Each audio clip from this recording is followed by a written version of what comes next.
Donc je vous propose d'attaquer la table ronde avec l'intervention d'Alain. Donc Alain Terpan, si tu peux nous dire 2 mots déjà sur Bretagne Développement Innovation. Alors, oui, je précise que donc, je dirige Bretagne Développement Innovation et j'interviens ici surtout pour le compte du Conseil régional qui s'appuie sur Bretagne Développement Innovation pour structurer des filières industrielles, plutôt les filières industrielles d'avenir ou des secteurs en transformation. Je vais l'illustrer par un exemple. L'idée, c'est qu'on soit tout à fait fan ou tout à fait contre les éoliennes qui sont en train d'être plantées au large de la baie de Saint-Brieuc. Notre objet, ce n'est pas de donner notre avis sur le sujet, c'est de faire en sorte de maximiser le contenu local, c'est-à-dire de créer une filière industrielle forte en face de ces éoliennes. Et on a une approche par les compétences, c'est-à-dire qu'on va disséquer l'ensemble de la chaîne de valeur, de ce qui constitue une éolienne, d'une part, des services qui vont autour, et puis après, on va essayer, à partir de là, de travailler avec et de créer un écosystème qui va se positionner, qui va répondre à toutes les opportunités offertes par ces éoliennes. Et c'est vrai pour l'ensemble des politiques publiques. La région Bretagne a décidé de confier à BDI les filières cybersécurité, hydrogène, modernisation de l'agriculture, modernisation de l'outil agroalimentaire, énergie marine, j'en ai parlé, aussi un petit sujet autour de la voile de compétition et tous ses dérivés dans le sud de la Bretagne, tout ce qui est nouveau mode de propulsion par le vent. Voilà, donc on est quand même déjà, par essence même, pas mal sur l'achat local, puisqu'on crée des filières industrielles fortes locales. Merci Alain. Loïc Hénaf, conseiller régional, donc en charge de la mission de relocalisation pour la région, a affirmé avec force conviction que cette relocalisation allait passer par les achats.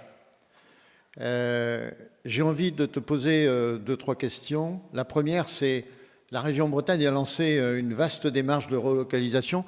Pourrais-tu nous en faire la genèse ? Alors, la genèse, c'est déjà l'intuition que finalement, c'est peut-être plus simple et plus logique de travailler sur la croissance endogène sur le territoire que de faire venir des briques manquantes. Je ne dis pas que l'un s'oppose à l'autre, mais qu'on va commencer par essayer de faire grossir le volume d'achat local et le relocaliser en s'appuyant sur l'achat local, c'est-à-dire sur ce qui existe déjà.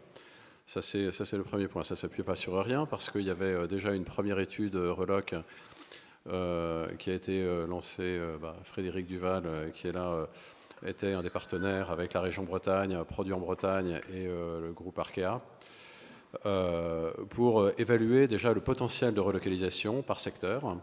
Il y avait une étude qui avait été menée il y a 2-3 ans et qui avait donné des conclusions comme quoi il y avait un potentiel relativement important en le classant par secteur économique. Et donc, ça faisait suite, et puis c'était pas un hasard si jamais aussi ça avait été piloté par Produits en Bretagne, puisque les Bretons sont un peu les champions de l'achat B2C en grande surface locale.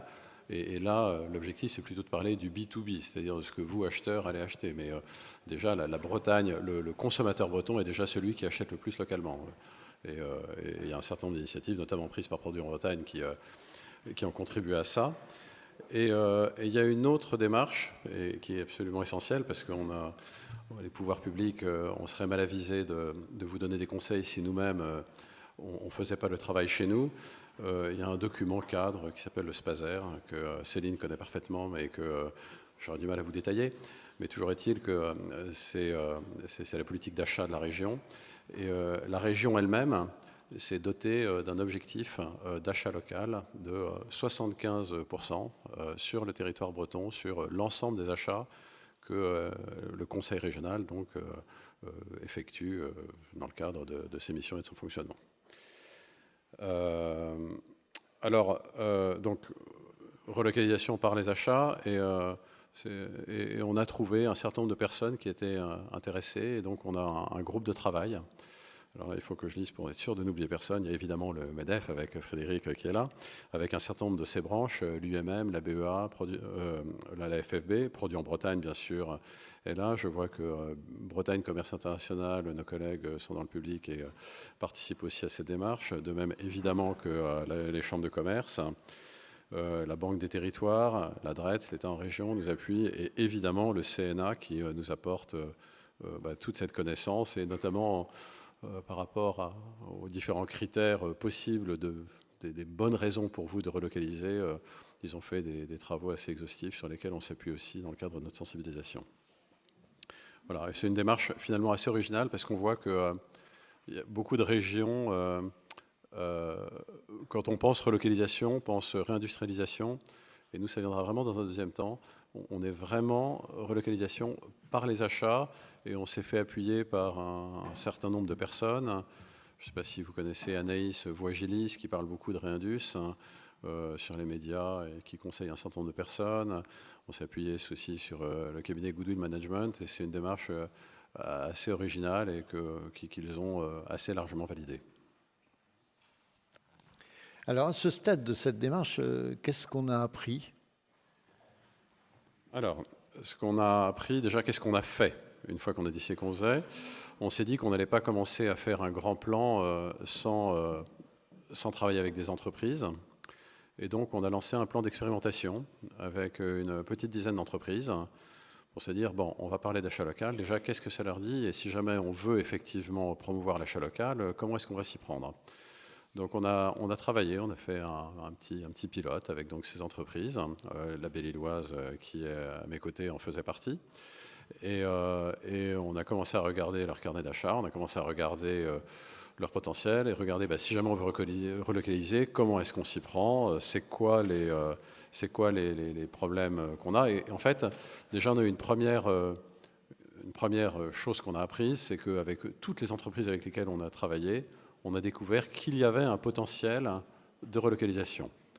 Après, si on se met au niveau un peu macro, et en faisant des extrapolations, on s'est rendu compte, par rapport à ce qu'on avait appris à partir de ces entreprises, que si jamais on faisait ça sur l'ensemble des entreprises bretonnes, on avait un potentiel de quelques milliards d'euros d'achats relocalisables en Bretagne. C'est-à-dire quelques milliers ou dizaines de milliers d'emplois aussi qui vont avec. On a aussi appris de nos partenaires, parce que chacun est venu avec sa propre expérience.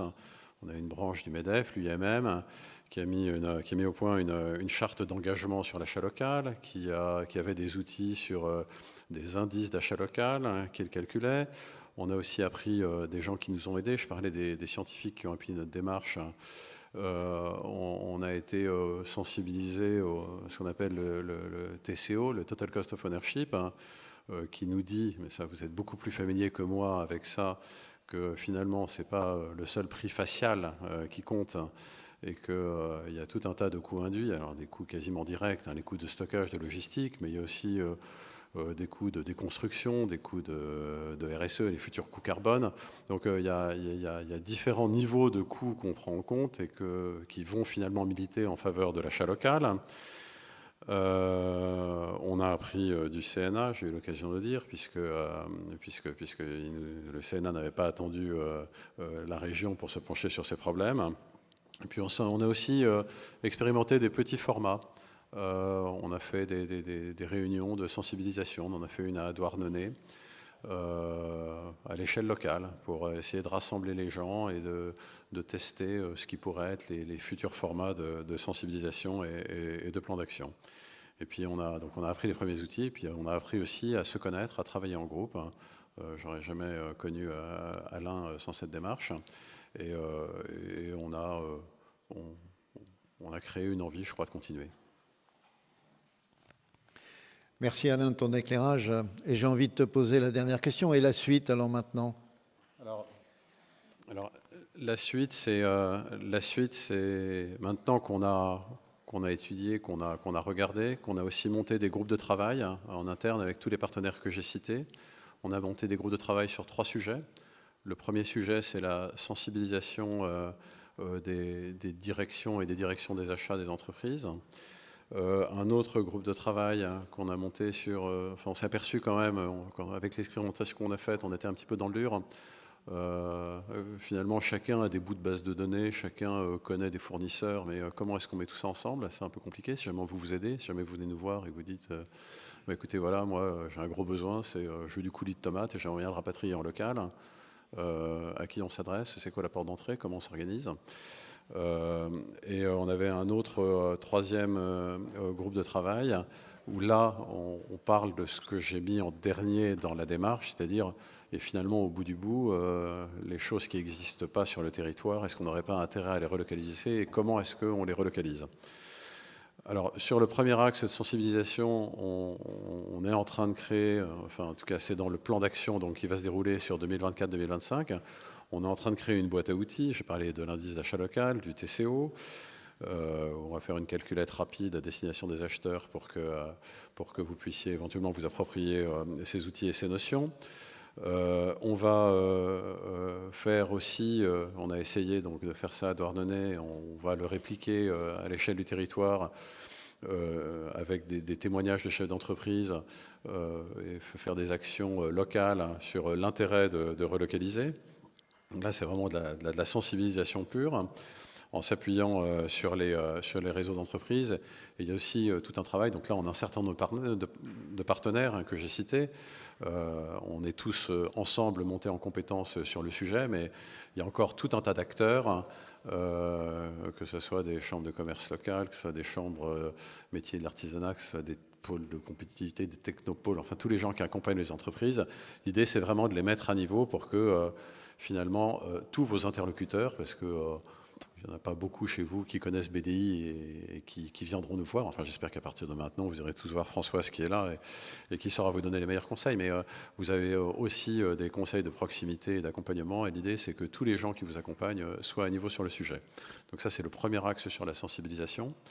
Sur le deuxième axe, qui est de favoriser finalement la création et la connexion entre des acheteurs et du sourcing local. L'idée, c'est d'avoir des mécanismes assez rapides d'identification de fournisseurs entre tous les partenaires du programme. Après, on va organiser aussi, on va voir si on pourra le faire de manière locale, comme on l'a fait à Douarnenez, mais on pourra aussi le faire de manière sectorielle. Ce sera peut-être plus pertinent si jamais on parle vraiment de B2B, où là, on va mettre en relation dans une même salle des gens qui ont des choses à offrir dans un domaine donné et puis des acheteurs qui recherchent certains produits. Et puis peut-être qu'il y a aussi un autre volet qu'on va aussi développer, c'est sur, il y a sur des nouvelles manières d'acheter, des groupements d'acheteurs, des mutualisations d'achats, ou bien des... Voilà, alors ça, il y a pas mal d'initiatives qui existent. On ne prétend pas tout vous apprendre, on prétend surtout que laisser parler l'expérience, c'est-à-dire confronter ceux d'entre vous qui ont déjà mené l'exercice et puis partager l'expérience avec vos collègues. Alors, j'entends qu'il y a d'autres personnes qui savent très très bien réunir les acheteurs, à la preuve aujourd'hui, mais nous on va le faire spécifiquement sur cette thématique et en s'appuyant évidemment sur ceux qui savent et ceux qui connaissent et qui sont à même de les ramener. Voilà. Et le dernier axe, excuse-moi Alain, c'est juste parce que je l'ai dit qu'il y avait 3 axes. Donc, et au bout du bout, si effectivement il y a une évidence, hein, c'est-à-dire qu'il y a quelque chose, je prends l'exemple imaginez que sur des emballages vertueux, ça n'existe pas, on n'en trouve pas, et ben là on se posera la question de créer l'activité en Bretagne avec le soutien des pouvoirs publics. Donc là, on sera plus sur le volet, pour le coup, réindustrialisation. Merci Alain. Alain disait « laissez parler l'expérience ». Alors je pense qu'on est dans un autre temps fort de notre table ronde dans lequel il va s'agir de voir les témoignages de la société Label Illoise et de la société Algolesco. Avant ça, je voudrais vous rappeler, puisque vous vous souvenez les propos du président Loïc Girard qui est passé tout à l'heure. En fait, que disait-il ? Il appelait à faire des choix dans les achats, c'est ses propres termes. Il pensait évidemment, comme l'a évoqué Alain Terpan tout à l'heure, circuit court. Il pensait donc fournisseurs locaux, il pensait très certainement fournisseurs locaux bretons. L'important, rajoutait-il, c'était d'abord de créer l'envie. Donc je crois que c'est un point majeur. Mais créer l'envie en développant, et je répète encore une fois ces propos que vous avez entendus, en développant notamment l'interaction entre les entreprises bretonnes. J'ai envie maintenant qu'on écoute les témoignages de la société La Belle-Illoise et Algo Lescaut, et d'abord en donnant la parole à Sophie Bourliès pour nous dire déjà 2 mots sur La Belle-Illoise. Alors, La Belle-Illoise, c'est une société de conserve de poissons haut de gamme, avec des produits, on va dire, classiques, comme des conserves de sardines, de maquereaux, de thon, des produits plus élaborés, comme des soupes ou des tartinables. C'est bon ? Ok. On est situé à Quiberon, dans le Morbihan, depuis la création de l'entreprise il y a plus de 90 ans. C'est une entreprise familiale qui est dirigée par Caroline Hillier-Lebranchu, qui est la petite fille du fondateur, et donc la 3e génération de dirigeants. On a la particularité d'être à la fois fabricant et distributeur, avec un réseau de 90 magasins. Ce qui fait le socle de l'entreprise depuis toujours, c'est l'exigence de la qualité, et notamment pour nos clients, et également la RSE, qui fait partie de notre ADN. Pour illustrer ça, nous sommes en cours d'obtention du statut de société à mission, et nous sommes également labellisés enseigne responsable. Donc c'est un label indépendant qui certifie en tout cas nos engagements et nos actions en faveur de l'environnement et des hommes. Merci Sophie. Alors, comme tout à l'heure, on a posé la question à l'Assemblée sur savoir si dans leur politique achat, il y avait des éléments explicites. En est-il de même pour la société La Belle-Illoise? Quels seraient les grands axes de votre politique achat? Alors, notre politique achat, elle est basée sur notre socle, l'exigence de la qualité, et aussi sur nos engagements RSE. Pour faire un écho avec ce qui a été proposé en introduction, on a une cartographie de nos achats avec des indicateurs et des plans d'action. On a également dans notre politique achat la relation avec nos fournisseurs, qu'on considère vraiment comme des partenaires, et sur une notion de pérennité et d'engagement. Voilà pour illustrer en quelques mots la politique achat. Merci Sophie. Alors maintenant, on va rentrer à l'histoire commune entre La Belle-Illoise et la société Algo Lescaut, mais avant tout, votre besoin, précisez-nous, votre fournisseur hors Europe, puisqu'on parle de relocalisation. Comment vous avez connu votre fournisseur local dans votre décision de relocalisation? Comment s'est progressivement bâtie cette relation client-fournisseur, laquelle a abouti à une synergie entre vous? Donc vous voyez, la question est facile, mais je sais que vous êtes passionné, donc il n'y a a priori même pas besoin de la poser. À vous. Quand on nous a sollicité pour cette table ronde, il nous semblait intéressant d'avoir un exemple concret pour illustrer ça et de venir aussi accompagner. Donc l'exemple, on l'a pris sur les algues. Donc les algues, c'est un produit qu'on a toujours utilisé à La Belle-Illoise, mais en petite quantité, un peu comme une herbe aromatique. Dans le cadre de notre innovation, il nous a semblé important de mettre l'algue au cœur de nos produits. Et donc dans ce cas-là, l'achat de l'algue s'est posé. Par rapport à ça, juste pour revenir dans l'importance en fait d'inclure les achats dans l'innovation, et c'est ce qu'on fait à La Belle-Illoise. Quand on est aux achats, on est partie prenante de l'innovation dans l'entreprise, et donc ça permet d'apporter toute notre plus-value à l'innovation.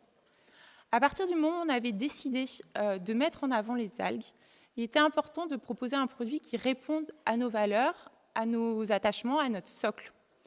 On avait jusqu'à présent donc des algues qui provenaient d'Asie, parce que c'est un grand fournisseur d'algues dans le monde, avec un amont qui n'était pas spécialement bien connu, et un produit sous sa forme qui ne correspondait pas à ce qu'on voulait en faire en termes de développement. Donc à partir de là, moi en tant qu'acheteuse, j'ai pu dire à mes collègues quand on se réunissait en innovation, je pense qu'il y a quelque chose à faire. La Bretagne est un lieu, est une filière, il y a une filière algues en Bretagne, par son territoire, par son découpage. Laissez-moi travailler un petit peu, on va faire un travail de sourcing et on va voir ce qu'il est possible de trouver. Est-ce qu'il y a des entreprises qui seraient en mesure de nous accompagner et qui répondraient à nos exigences? Donc à partir de là, le travail de sourcing, il est assez simple. Il faut déjà contacter des syndicats d'algues, essayer de faire une cartographie. On peut se renseigner sur Internet pour essayer de voir quels sont les acteurs. Il y a aussi dans les magazines spécialisés sur les produits de la mer. On peut aussi trouver dans des salons. Donc à partir de là, on a cartographié, en tout cas en Bretagne, les acteurs existants. Et on a identifié plusieurs acteurs possibles qu'on a contactés. D'où la présence d'Algolesco à nos côtés aujourd'hui. Quand on a contacté Algolesco, c'était une petite société qui était assez jeune, en développement, et qui proposait en fait qui avait une approche assez innovante avec de la culture d'algues en fait en pleine mer, qui nous proposait un produit donc qui était pas loin de chez nous. On était à 1 heure et demie de nos 2 sites. Qui produisait de l'algue en aquaculture, enfin non pas en aquaculture, en sauvage en fait, dans la mer, dans une zone Natura 2000 et qui était certifiée bio. Il y avait également chez Algolesco, ce qui nous plaisait beaucoup, c'est une volonté d'innover en tout cas et de développer qui rentrait en écho avec la nôtre. Et ça, c'était hyper intéressant. Donc à partir de là, après plusieurs échanges, on a décidé de se lancer. Il a fallu déjà connecter aussi nos entreprises parce que les achats ne font rien tout seuls. Et je pense que ce qui est hyper important, c'est de connecter les achats à la R&D, à la qualité.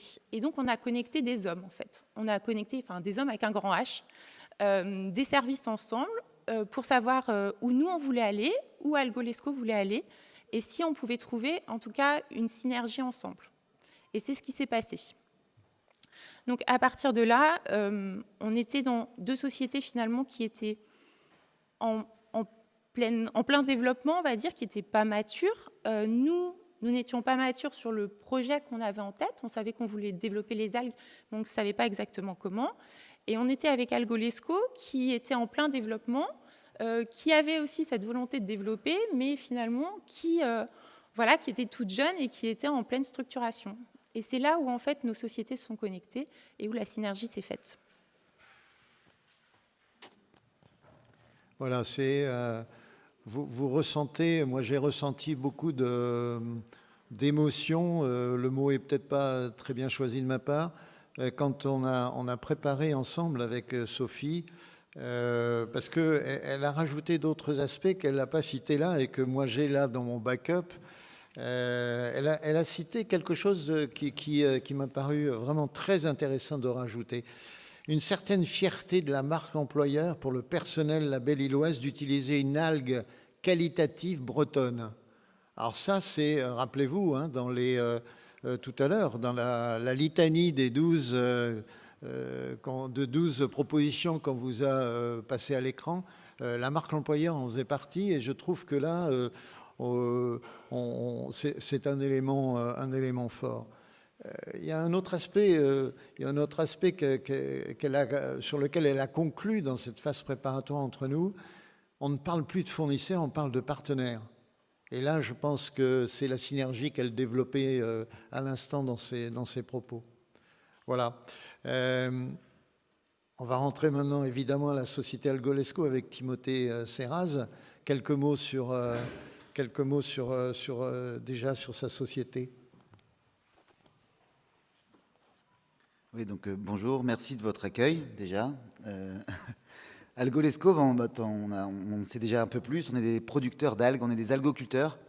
La spécificité d'Algolesco, c'est d'avoir des surfaces en fait assez importantes. On a 350 hectares de concessions en mer, donc on produit des macro-algues. On fait souvent pas la distinction entre micro et macro-algues. Donc nous, c'est des macro-algues, des algues de pleine mer, du kombu, du wakame, voilà les espèces les plus connues. Quoi dire de plus? Algolesco, ouais, c'est une belle aventure. Ces surfaces-là sont quasiment les plus grosses d'Europe, donc on a un challenge on a dû structurer ce challenge entrepreneurial pour produire déjà. Ça a été la première grosse mission. En fait, on a plusieurs métiers. On a un premier métier qui est de l'écloserie, donc maîtriser sa semence. Donc là, c'est un peu de la biotechnologie, donc tenir sa semence dans une écloserie. Après, il a fallu savoir la transférer sur des cordes, des bouts en mer. Après, le deuxième métier, c'était de dimensionner une infrastructure en mer pour accueillir ces algues et pour qu'elles puissent pousser. Et là, on n'a pas fait simple. On est sur un site Natura 2000, donc classiquement, c'est des systèmes d'ancrage où tu mets de la chaîne au fond de l'eau. Avec le marnage, tu risques d'abîmer les fonds. Donc là, on avait une exigence supplémentaire. On a dû développer des techniques avec des cordes, des cordages, des subbouées. Bon, voilà, donc pas d'impact sur l'environnement.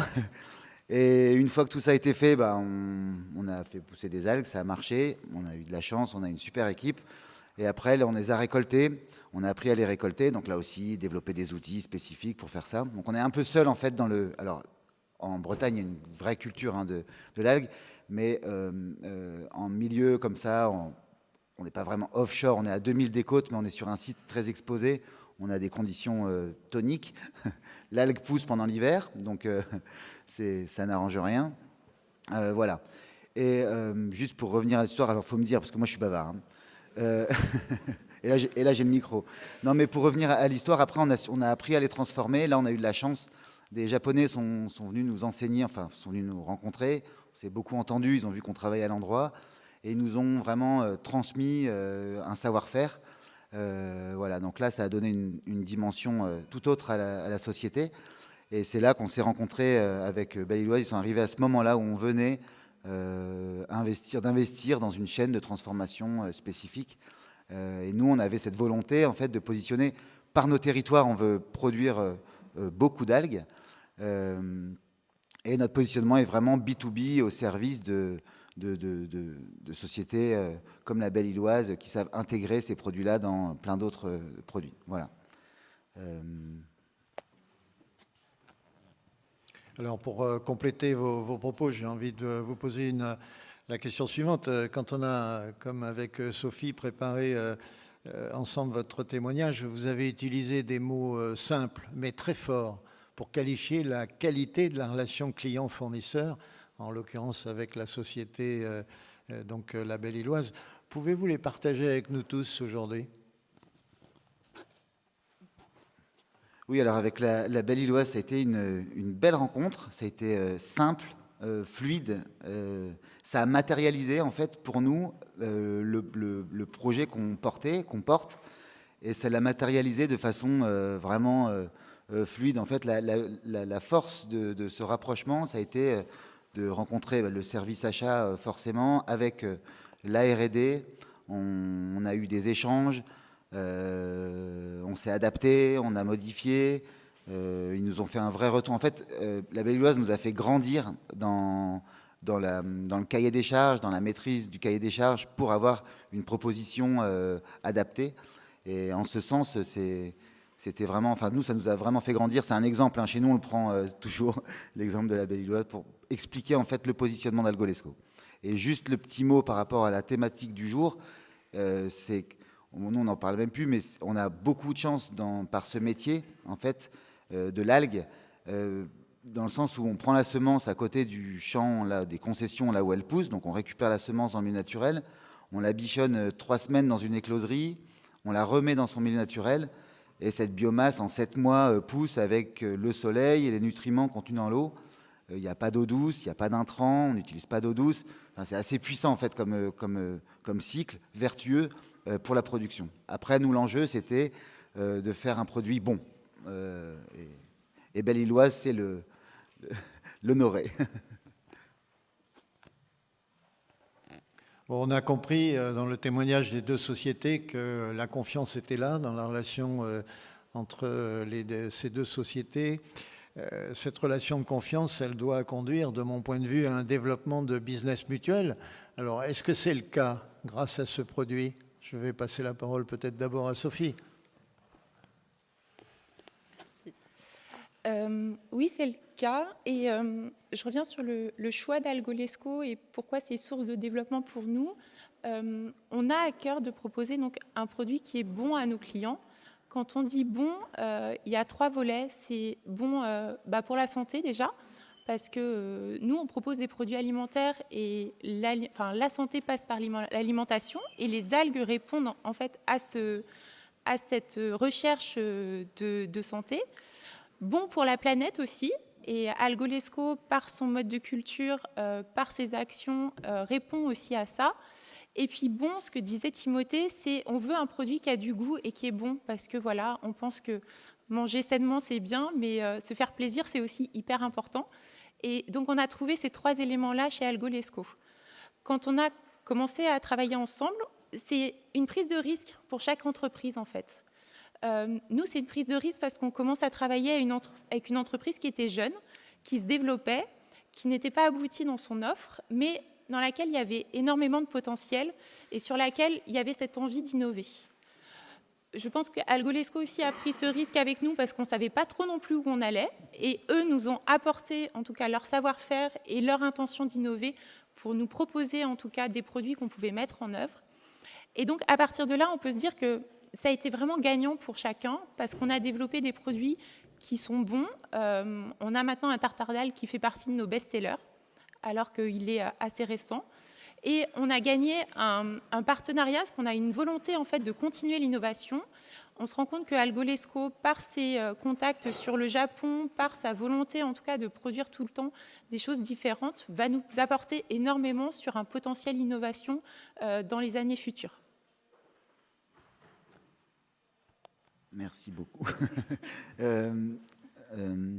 Nous, on a dû, dans ce projet entrepreneurial, on a dû forcément aussi prendre des risques, investir dans des outils pour stabiliser l'algue, comme on nous avait enseigné au Japon. Et là, c'est vrai qu'on a eu de la chance encore. Enfin, la région Bretagne nous a toujours soutenus dans ces investissements qui étaient nécessaires. Et ça nous a fait, ça nous a fait grandir. Voilà, j'ai pas d'autres. Ok, merci beaucoup. Donc, en mini-conclusion de ce témoignage, il y a un point qu'on n'a pas évidemment abordé, c'est les aspects économiques. Vous vous doutez bien qu'entre un acheteur et un fournisseur, ils ont parlé de coût d'achat objectif, de coût d'achat qui permettrait évidemment à la Belle-Îloise d'arriver à vendre son produit au B2C, comme disait Alain tout à l'heure. Et donc, ce coût de revient associé d'Algolesco a entraîné évidemment un certain nombre d'itérations, mais ils sont arrivés à converger par rapport aux exigences du cahier des charges. Voilà, donc dans ce témoignage fort avec BDI, nous n'avions qu'un seul objectif, c'était de vous convaincre et de vous motiver à les copier.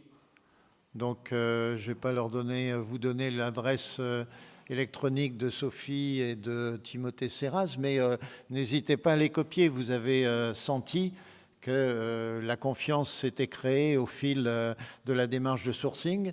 Vous avez noté également que dans cette démarche de sourcing, Sophie l'avait menée avec son responsable R&D. Vous avez senti que de l'autre côté, le progrès engendré au sein de la société Algolesco s'était fait aussi dans un cadre de R&D à R&D. Alors ça, c'est un autre aspect important. Dans la relocalisation, je pense que c'est un point. Donc, encore une fois, je réitère les propos du président Chéné-Girard qui dit « faire des choix dans vos achats ». Ça a été évidemment le propos de la société La Belle-Îloise. Donc, nous, le CNE, on conduit une croisade depuis plus de 10 ans sur la qualité de la relation client-fournisseur. On a créé, pour ceux qui ne le savent pas, dès 2010, une charte des relations fournisseurs et achats responsables, laquelle est là pour permettre à ceux qui la signent de s'engager sur un certain nombre de valeurs qui la composent. Et la valeur territoriale en fait clairement partie. Voilà, je voudrais, avant de donner la parole à Frédéric, en appuyant sur le bon bouton, c'est pas le bon bouton. Ah, alors c'est après, il est après. Bon, écoutez, on verra ce que... Je voulais vous montrer le produit, le fameux tartare d'algues, tartare d'algues avec olive de la Belle-Îloise. Voilà, je vous le montrerai. Dehors, je pense qu'il y a le camion de la Belle-Îloise qui nous attend avec... Non, je plaisante. Voilà. Donc, Frédéric, merci de ta présence. Donc, Frédéric, délégué général du MEDEF. Assieds-toi, je vais venir près de toi et rester debout. J'ai envie d'abord de te demander deux mots sur le MEDEF Bretagne. Oui, bonjour à tous. Deux mots déjà. Moi, je voudrais d'abord exprimer ma gratitude à ton égard, Alain, parce que je trouve très important d'aborder cette thématique devant les acheteurs. Je pense qu'on doit l'aborder devant les chefs d'entreprise, les dirigeants, directeurs généraux, présidents, mais aussi devant les acheteurs. C'est très important et donc très heureux de le faire devant vous. Et puis en tant que représentant des entreprises, moi je tiens à souligner quand même ces deux témoignages et ces belles histoires entrepreneuriales. D'une part la Belle-Îloise avec 3 générations, un vrai succès, des super produits qui incarnent vraiment la Bretagne, la mer, etc. Et puis Timothée, on a fait connaissance ensemble quelques minutes avant cette table ronde et moi je suis vraiment bluffé, j'ai beaucoup de respect pour un entrepreneur comme Timothée qui s'engage avec un business model qu'il faut confirmer, etc. Et on a besoin d'entrepreneurs comme ça. En plus, la mer, la Bretagne, les algues, la santé, quelque part aussi, le respect de l'environnement, on l'a dit. Et moi, je tenais à le dire parce que je suis fier de représenter les entreprises bretonnes lorsque je vois des entreprises comme les vôtres. Et je le dis avec sincérité. Et je tenais à le dire vraiment ici. Alors justement, le MEDEF Bretagne procède des entreprises qui décident d'adhérer à des organisations. Elles doivent d'abord adhérer à leur branche si elle existe localement. Et à défaut, à leur MEDEF départemental. Et à l'échelle régionale, adhèrent au MEDEF régional les branches professionnelles régionales, dont la métallurgie, dont je vais vous parler un peu plus tout à l'heure. Mais ça peut être le bâtiment, ça peut être l'agroalimentaire, etc. Tout un ensemble d'activités. Et puis nos MEDEF départementaux. Et on représente 20 000 entreprises qui emploient à peu près 400 000 salariés en Bretagne. On est la première organisation représentant les entreprises en France. On a, vous ne le savez peut-être pas, un calcul de représentativité tous les 5 ans, attesté par commissaire aux comptes.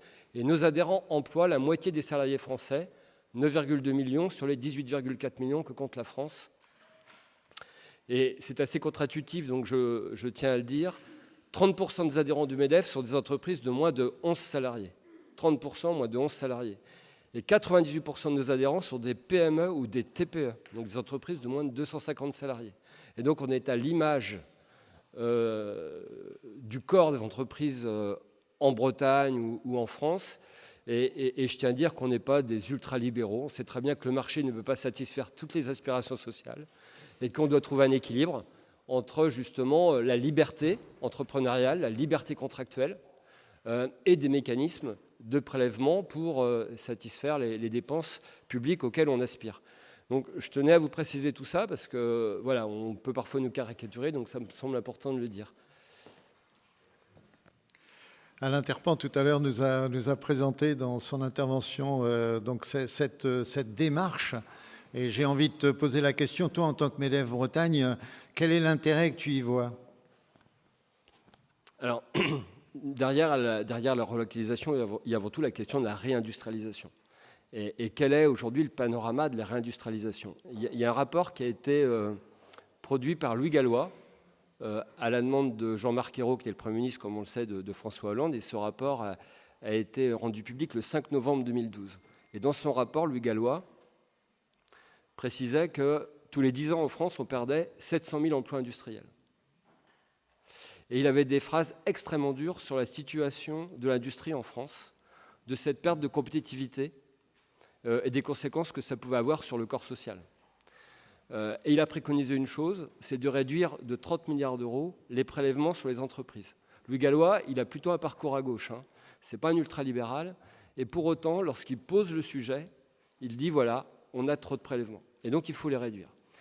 C'est pour ça qu'a été engagé sous François Hollande le CICE, et c'était ensuite prolongé par Emmanuel Macron, si bien qu'on peut dire que depuis 2017, on a créé 1,7 million d'emplois en France.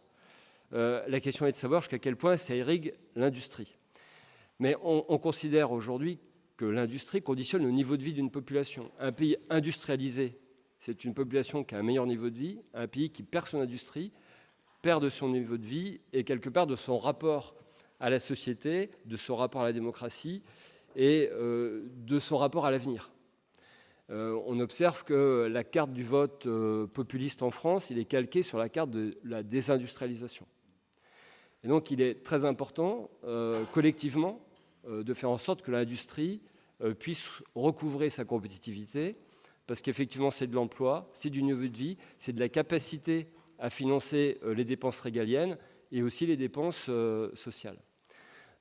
Et donc, à partir de là, nous nous sommes dit, effectivement, que faisons-nous? Alors, nous, c'est un sujet qu'on traite, et notamment moi, depuis, à titre personnel, depuis un temps assez long, on va dire. C'est quelque chose qui me tient à cœur parce que ça participe de l'intérêt général.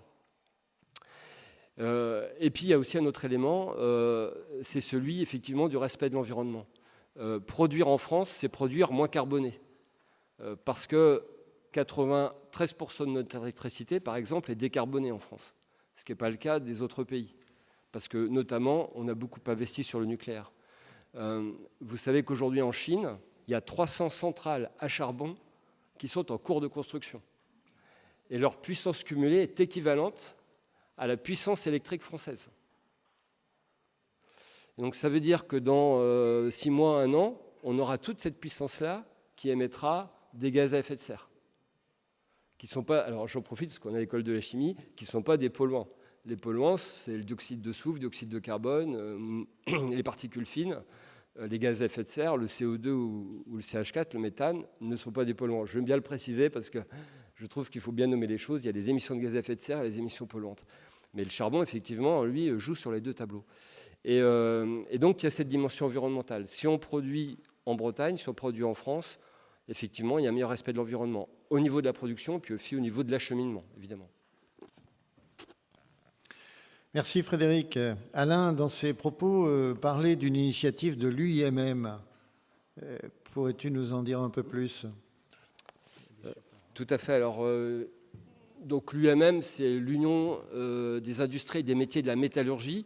Donc, ce sont les entreprises qui fabriquent les véhicules automobiles, une partie des avions, nos navires, notamment les navires militaires, etc. En Bretagne, c'est 55 000 emplois. C'est la première branche industrielle avec l'agroalimentaire. Et l'UIMM, qui est composé des élus, donc chefs d'entreprise du secteur de la métallurgie, donc qui prennent des responsabilités dans l'organisation, eh bien, se sont dit, voilà, on a peut-être des ressources sur le territoire qui pourraient être mobilisées dans notre cycle d'achat, dans notre cycle de production. Alors, je vais me permettre de me lever pour mieux voir. Et donc, ils se sont dit, si on se connaissait mieux sur le territoire, eh bien, on aurait connaissance de ces opportunités d'achat et on pourrait privilégier les achats locaux. Donc, l'idée était celle-ci, et donc de favoriser justement l'interconnaissance entre les entreprises. Alors, ils ont constitué des groupes de travail, notamment avec des acheteurs. Je ne sais pas si certains d'entre vous y ont participé. Et ils sont arrivés justement à la confirmation de ce qu'ils présumaient, à savoir qu'il y avait matière à promouvoir les achats de proximité. Alors, ils ont rédigé une charte qu'on va évoquer juste ailleurs. Il n'y a que 5 slides, ça va être très rapide. Ils ont aussi décidé d'établir un indicateur d'achat de proximité et puis de créer une plateforme aussi pour favoriser l'interconnaissance et puis aussi d'avoir des éléments de communication. Alors, concernant cette charte, vous voyez, on a plusieurs engagements, en l'espèce 3 engagements, avec l'idée, tout en haut, vous voyez, la charte industrielle engagée pour mon territoire s'inscrit dans une démarche volontaire du dirigeant d'engager son entreprise et ses collaborateurs autour de valeurs communes, fierté industrielle, solidarité, dans une démarche de coopération locale. Et l'engagement numéro 1, vous voyez, donc la société X s'engage à identifier les ressources présentes au sein de son territoire et à se rendre visible de la communauté industrielle territoriale UMM. Et la société engage une démarche de réflexe achat de proximité en mettant en place un indicateur de suivi des achats de proximité. Donc on se projette dans le temps et on essaye de montrer une forme d'amélioration dans les achats, s'appuyant sur le réseau UMM parce qu'effectivement, on a un réseau d'adhérents dense qui permet l'interconnaissance et en priorisant, selon les possibilités, les achats de proximité. L'engagement numéro 2, partager au sein du réseau et mobiliser mes équipes. Donc, Monsieur X engage la société X dans une dynamique de réseau en participant aux différents événements proposés par l'UMM sur le territoire. Donc, toujours l'idée de favoriser le réseau, et s'engage à interagir au sein du réseau et encourage les collaborateurs de l'entreprise à activer le réseau dans une logique d'entraide et de coopération. Après, il y a la promotion aussi, sous forme d'engagement numéro 3, de la charte au sein de l'entreprise. Et puis, le fait justement d'afficher l'appartenance au réseau et à la démarche. Et vous voyez qu'ils ont donc créé un indicateur qui permet justement de préciser l'origine géographique des achats entre la Bretagne, la France, l'Europe et l'international, donc hors Union européenne. Et l'idée est de faire évoluer l'indicateur entreprise par entreprise pour voir, le cas échéant, les progrès ou les phénomènes éventuellement de régression qu'il pourrait y avoir. Donc, ils en sont au début de la démarche, c'est-à-dire qu'ils n'ont pas encore totalement mis en œuvre. Là, par contre, ils sont rendus à une centaine de signatures de charte. Donc, on a une centaine d'entreprises qui ont signé cette charte. Et donc, ils vont commencer à mettre ça en œuvre. Ils ont un collaborateur qui traite du sujet et ils vont justement mettre en place une plateforme pour gérer cette initiative et ce projet.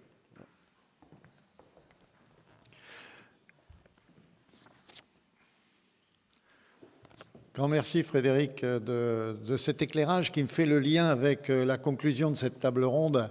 Et donc, pendant que les intervenants nous délivraient ces messages, on a compté et recompté, vous imaginez. Et donc, je suis en mesure de vous donner les résultats. Je ne sais pas s'ils touchent 100% des participations de la salle. On n'a pas mesuré le taux d'abstention. On a peut-être eu tort. Première question, et là je fais le lien avec les propos de Frédéric. Donc première question, connaissez-vous le pourcentage d'achats qu'effectue votre entité en Bretagne? Non, à 80%. Donc ça fait bien le lien. Adhérer à l'UIMM et au MEDEF. Question numéro 2, l'achat local est-il un axe explicite de votre politique achat au sein de votre entité? Alors là, c'est l'inverse, c'est 61% de oui. Donc ça, c'est intéressant. Intéressant de voir qu'on est devant une majorité vis-à-vis de l'achat local. Enfin, la dernière question, vous vous souvenez, c'est celle dans laquelle on vous avait affublé d'une douzaine de critères. Quels seraient parmi ces propositions les 3 premiers leviers que vous mettriez en avant pour sensibiliser les dirigeants de votre entité pour aller vers la relocalisation? Et donc là, je vais vous citer les 4 qui sont arrivés en tête parmi vos choix. Donc le tout premier, c'est la réduction de l'empreinte carbone. Donc je pense que les propos de M. Trian tout à l'heure, associés au contexte de la RSE, donc réduction de l'empreinte carbone avec 61%. Ensuite vient le deuxième sur la sécurisation des approvisionnements, qui reste, de mon point de vue en tout cas, un élément directement issu de ce qu'on a pu vivre au niveau de la crise sanitaire. Donc sécurisation des approvisionnements avec 49%, participation à la création de valeur avec 32%, et le dernier, dynamisation de l'économie, de l'écosystème, 31%. Voilà, donc je répète, réduction de l'empreinte, sécurisation des approvisionnements, participation à la création de valeur et dynamisation de l'écosystème qui sont le quartet gagnant. Voilà. Alors, pour conclure cette table ronde,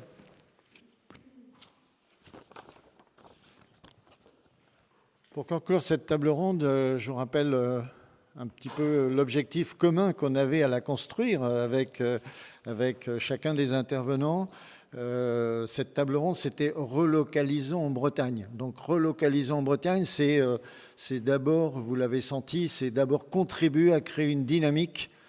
C'est bon pour nos emplois, c'est bon pour la Bretagne et c'est bon pour notre planète et le climat. Ce n'est pas mes propos, ce sont les propos de ce que vous avez entendu du président Chéné-Girard. Inventer de nouvelles économies circulaires, dit-il aussi. On n'en a pas forcément trop parlé, mais on en parlera tout à l'heure dans le cadre d'autres témoignages au fil de notre programme. Enfin, le dernier point, pour faire le lien avec la suite expliquée par Alain Terpan, à savoir le plan d'action 2024-2025 de la région Bretagne qu'anime Bretagne Développement Innovation. C'est un ensemble d'acteurs que Alain a mentionné. Cet ensemble d'acteurs va se mettre en œuvre pour faire émerger des cas concrets. Sachez que nous, Conseil national des achats Bretagne, on y apportera bien entendu notre pierre à l'édifice. Voilà. Nous espérons que les messages, vous avez su les percevoir, les recevoir, que nous avons su créer l'envie et que vous êtes désormais, si vous ne l'étiez pas déjà avant, convaincus que la qualité de la relation client-fournisseur est le nerf de la guerre pour aller plus loin ensemble. Voilà. Merci.